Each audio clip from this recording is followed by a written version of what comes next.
Toriyama, I completely understand. I know Vegeta isn't the main character. I know that he's not supposed to be the big bad. I know Granolah probably isn't even the big bad. But please, man, he got the transformation last chapter and just started using it now. Why did you have him lose so quickly? Before I open this review of chapter 75 of Dragon Ball Super, please do me a favor and leave your own thoughts on the chapter in the comment section down below. Leave a like and subscribe if you haven't already. Also, make sure you hit that little notification bell so you don't miss out on any videos that come to the channel. Now, let's get into it. What's up, guys? I got the pencil here, and here we are to review chapter 75 of Dragon Ball Super, known as God of Destruction Power. Man.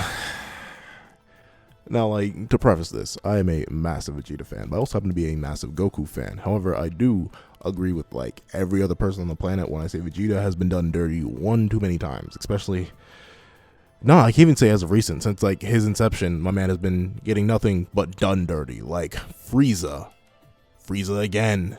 They're I mean, the list just goes on. I could go through every single time Vegeta's gotten hyped up, has gotten a new form, has done something super cool, but just can't do anything with it other than, 5 seconds of fun. And then that's it. I know that's Vegeta's purpose in the story. I know you gotta have someone to job. It's just that's the point. But you would flip the script, Toriyama. Goku job this time. Why couldn't Vegeta have it? Okay, but enough of it. Let's just get into the chapter itself. This is essentially Granolah vs. Vegeta Part 2, but Vegeta has a new form, but it doesn't do much for him. However, I will give this chapter this, before we even go into, breakdown of page by page or whatever. I will admit, this chapter did make me like Granolah a whole lot more, and I'll explain why. However, we do get to see that Vegeta's new destruction power, it is very, very... it has a lot of overwhelming power to it. And not even overwhelming power. It has this presence to it that's very different from what Vegeta does before. Because notably, Vegeta just roars out and it seems like his aura rushes forward, and while it doesn't destroy Granolah, he throws it aside. It gives Vegeta an opening. This aura seems very much obstructive. That's something I've always found funny. We never necessarily address it that often. But yeah, these characters are just covered in massive waves of energy constantly. At least that's what the anime portrays and the manga portrays. These characters do have these plumes of energy around them. So it's always cool to me whenever you get to see these plumes blinding somebody or getting in the way of their sight. Because it makes you wonder, does the person inside just have to rely on their other senses? Can they just not look anymore because they're on the inside of their own ki? I don't know. It's kind of funny to me. But we do get to see that Vegeta... He's I'm not sure if Vegeta's in menace mode right now or he's still trying to teach Granolah a lesson. I can't really tell. A few chapters ago, 2 chapters ago, I would have said that, oh, Vegeta's just trying to Teach Granolah a lesson. Yo, you gotta be able to train you have a good heart. I can see it and blah, blah, blah. We shouldn't be enemies. But he is just being a menace to Granolah right now. He is just bullying the man for the opening part of this chapter, which is good to see. It's always good to see Vegeta bully somebody, which sounds super bad, but you know what I mean. We're Dragon Ball fans. It's always good to see a character get bullied when they're the big bad, at least. So we get to see that Vegeta has this overwhelming advantage, and I do love how Vegeta, he almost has for some reason he reminds me a lot of Vegito here. It's a lot of dynamic throws and movements and kicks, and it's weird to say it feels dramatic. But this doesn't seem like the most optimal way to fight. He's messing around. It's weird, right? Because it's hard to say I'm getting an emotion reading from how the panel's drawn. It's not like animation where you can tell frame by frame, oh, something's being portrayed in this way. But the way Vegeta's he goes with the double hand sledgehammer. He goes with the kicks. A lot of the kicks to the knees. And to be fair, Granolah does get his licks in. He does hit Vegeta in the gut. But Vegeta goes purely on the whole Saiyan instincts thing, where they are programmed, or at least genetically programmed, to get stronger the more damage they take. And to be fair, this is an interesting motif that we haven't seen in a while. The last time this was really brought up full, directly mentioned, was the Goku Black arc. Because while we did see it a lot in the Tournament of Power, Goku and Vegeta eclipsing themselves by, depends on how you want to scale them, tens of times, hundreds of times, some people say thousands. You can go wild with how much stronger they got besides themselves, just in 48 minutes. And that's all from all the damage they took. But it's interesting to see that Vegeta is sort of just purely relying on that. He's not necessarily relying on anything else. And I think that's kind of cool. I love how Vegeta is once again melding with this idea of the destruction. Destruction is a two-way street for Vegeta. It's not only you being the destroyer going out and destroying things, but also you allowing yourself to be destroyed, and through that two-way path of destruction you gain more power. I like that. It's the little things that make me happy, and that's one of the little things that does make me happy. And I guess I should talk on the form more. I believe Toyotaro does better with it, but like, and I think he did. I think that was maybe just like not a misdrawing error, but I feel like he does a lot better with balancing out the form. Like, it isn't as beefy as it looked at the end of last chapter. Like, last chapter, it looked like some Super Vegeta type beat. And to be fair, you still get some of that in some of these panels. But now Vegeta's body is a lot more balanced. The main difference is the hair and the eye. I guess the eyes and the meat brows. That's fine. I think this design already looks better. And I feel like not Toriyama. Well, maybe Toriyama too. But Toriyama may have seen like all the negative reactions of Vegeta's form, and like may have decided to tone it down a little bit. Even though that's the thing, like, it's not necessarily, whoa, where did my English go? It is not necessarily the most consistent thing. Like, in some panels he's slimmer, in some panels he's beefier, but at the same time, I'm glad that overall it's not this weird imbalanced aesthetic. And it just goes to what happens to some artists. Sometimes you have a bad drawing and sometimes you don't have enough time to fix it, so you just rock with it. So I do like seeing that. And I also like to see how Granolah is sort of not necessarily not necessarily sort of, but he is directly, like, I think it's basically confirmed essentially that he has the techniques of the strongest in the universe, and maybe not even the strongest. He just has the techniques of everybody essentially, because he pops out the 17 style barrier. Sure, he calls it shield instead of barrier, but it legitimately is just 17's barrier.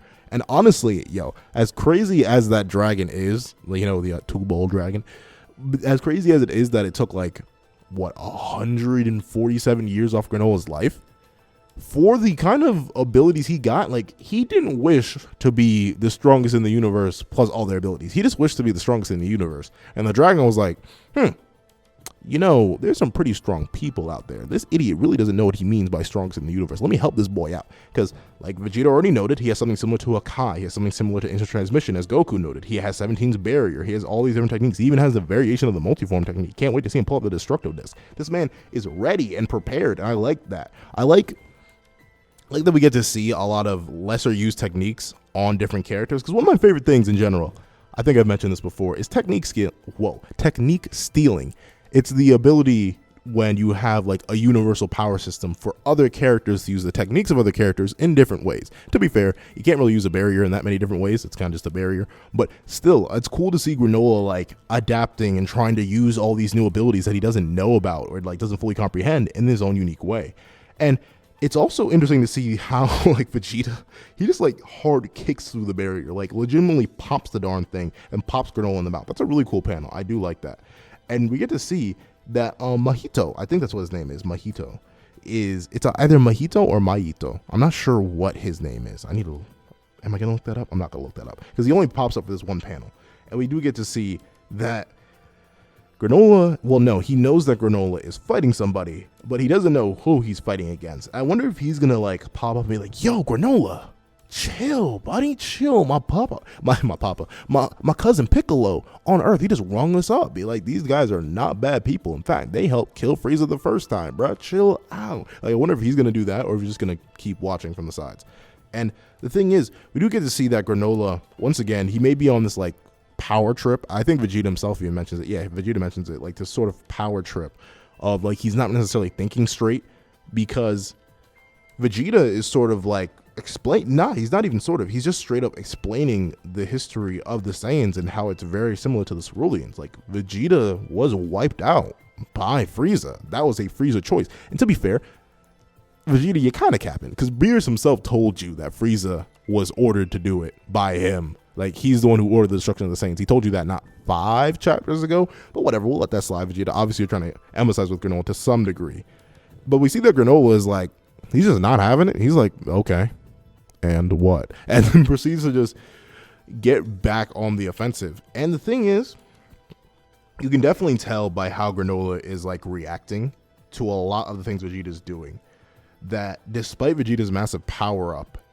Vegeta is the only one who's taking real damage. Because no matter what Vegeta does to him, no matter how many times he kicked him, no matter how many times he threw him, like, he damaged Granolah's clothes, but Granolah himself has like one little blood spot on him. I think he literally just wipes it off, or Toyotaro just forgets to draw it for the rest of the time. And he's like perfectly unharmed. So despite Vegeta's massive power up, Granolah definitely does still seem to be stronger, even if Vegeta's piercing through his techniques. And we get to see that Granolah while he is more durable and Vegeta's trying to abuse his damage potential or his growth per damage taken. Like, I don't know. That's got to be an ability in a video game. Like, the more damage you take, the stronger you get. That's essentially what Vegeta's doing right here. But we also get to see that Granolah throws away oatmeal, or at least whatever oatmeal is. I'm not sure. I feel like oatmeal's AI. Like, I know Toyotaro and Toriyama mentioned in an interview that, oatmeal's not just some throwaway character. He's actually going to be super important to the narrative. But, like, I don't know. I wonder if that's a thing. Like, the ship seems to come over and pick it up. Oatmeal's weird. And I hate his name. I'm not gonna lie, I hate his name. I've gotten used to Granolah, but oatmeal, I will just be like, I can just think of like the instant Minute Maid oatmeal. But regardless of that, we get to see that Granolah is like stealing himself.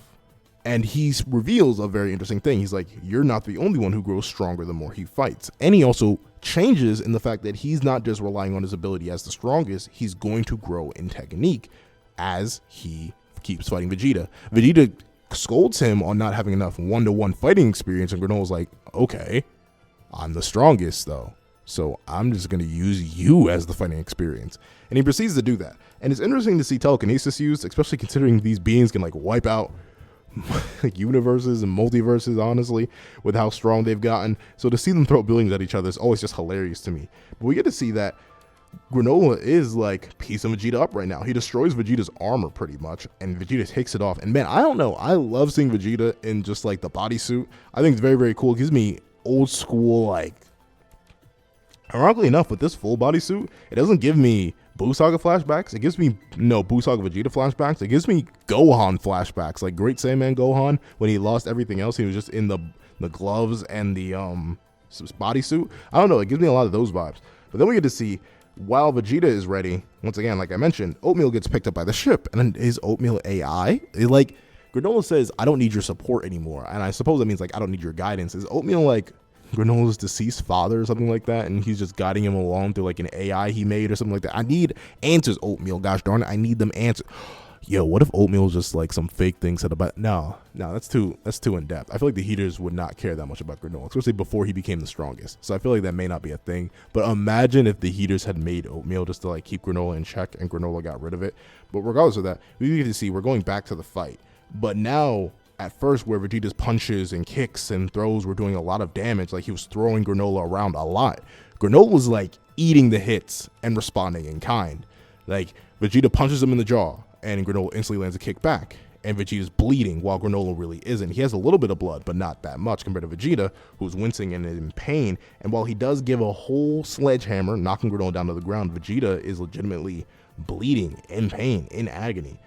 And we get to see that Vegeta's like, he's really focused on the idea that he can just keep going stronger the more damage he takes. But obviously, he just doesn't.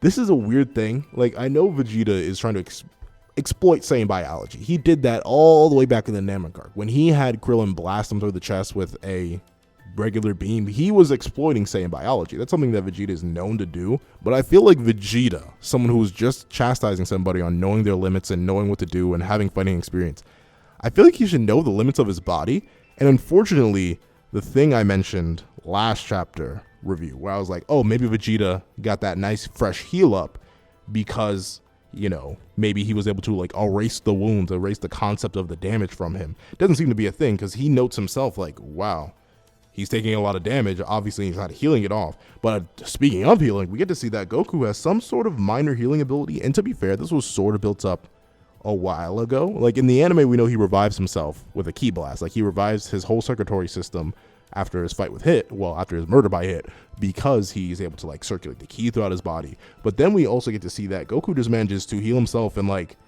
the Super Saiyan God kind of way. Like if y'all remember way back, like beginning of Super Type B, he managed to heal himself. No, he didn't even manage to heal himself. Like his body sort of just healed through the God ki.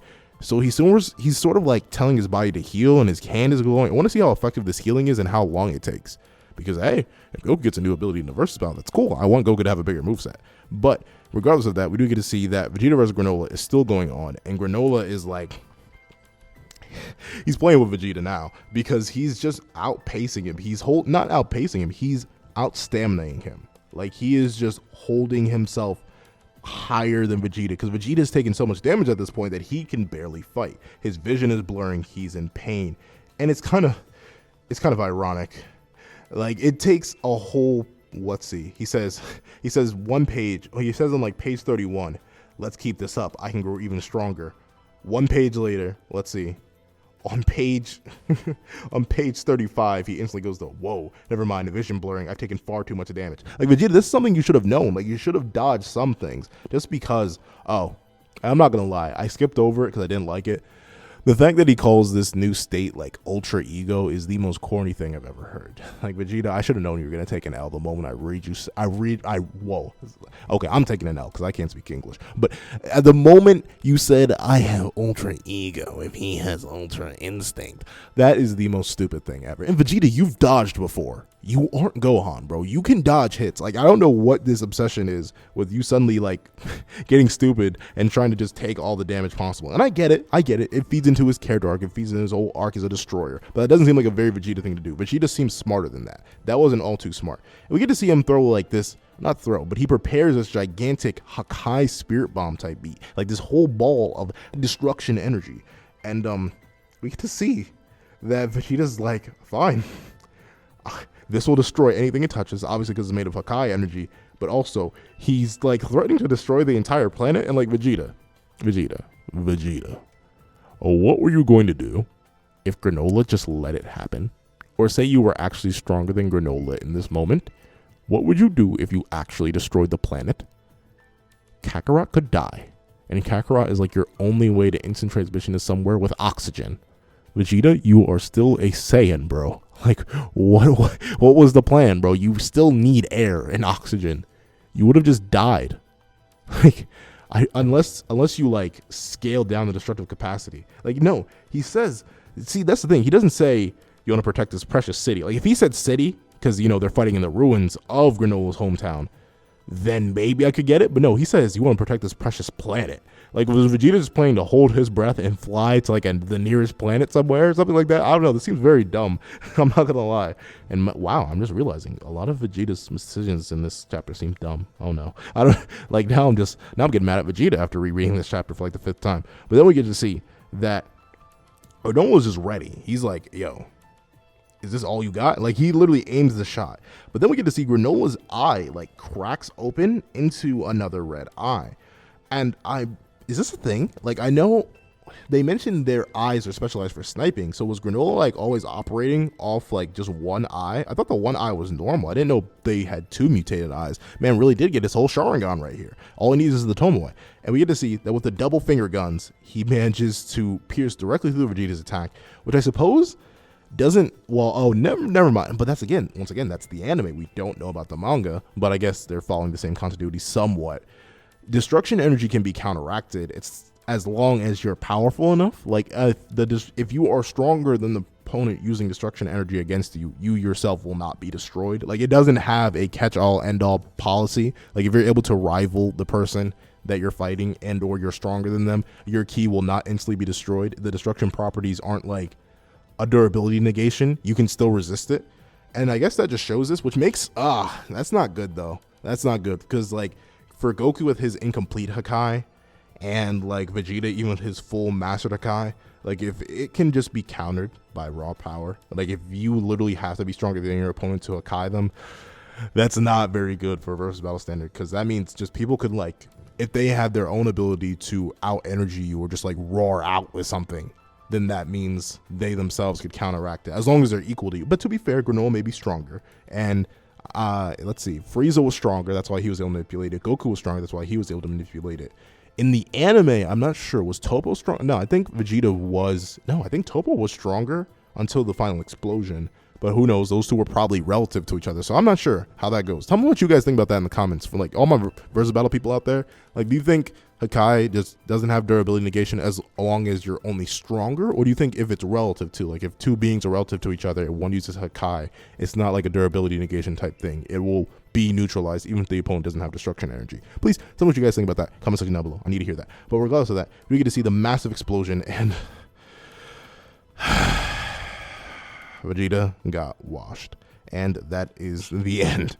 And we do get to see that Granolah is actually thankful for Vegeta.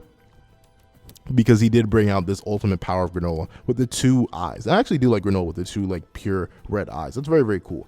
And then we get to see the chapter ends with the heaters with the dragon radar, and they're going to go get the 2 dragon balls, and they're going to go off and make their wish. However, you got the wrong set though. Like, I don't know what you're gonna give up. I don't know what gas. No, that's not gas. Alec. I don't know what Alec is going to give up and what he's going to wish for.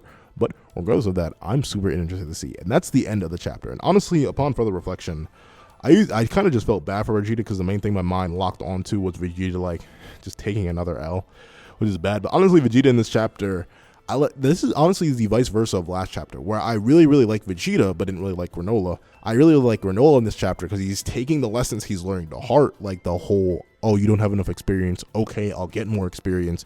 Oh, you don't know how to use your power that well. Okay, I'll use my power that well. Granolah being like ungrateful and unthankful to Saiyans and stuff like that. Him being thankful at the end. Like, that's a lot of good development for Granolah, but it's not very good for Vegeta. Vegeta was kind of dumb in this chapter. Like, he didn't even think about the fact that his body did have a biological limit. He didn't think about dodging. He called it ultra ego and stuff like that. And then he resorts to like destroying the planet. And to be fair, he could have been bluffing. I know that's probably going to be the main defenses for that. But even if he was bluffing, that's like, it's not a thing you really want to bluff, because how important is the planet that you're on? The only thing that provides you air. Like, you are a Saiyan to Vegeta. You should have known better than that. But regardless of that, I still think this was a pretty solid chapter. It's solid 7 out of 10. I'm not going to lie. Vegeta losing again isn't fun. I do like Granolah's growth in this chapter, though. And Goku getting a new healing technique. That's pretty cool, too. But those are my thoughts on the chapter. I wish I had more to say, but whoa. Sorry for the voice crack there. I wish I had more to say, but honestly, this chapter was, once again, a middle sort of chapter. Not much happens in it plot-wise. Not much plot progression has changed. If Vegeta has the loss, so I'm assuming Goku and Vegeta are going to step up again, and we're going to see more with the heaters. But other than that, pretty alright chapter. I'm not going to lie. Granolah arc, not necessarily living up to the hype it started off with, but I still have faith in it. But that's what I think. Please tell me what you guys think in the comment section down below. Thank you guys so much for watching. Please remember to like, share, comment, and subscribe. And hope you guys have a wonderful day. This is That Guy with a Pencil, writing off.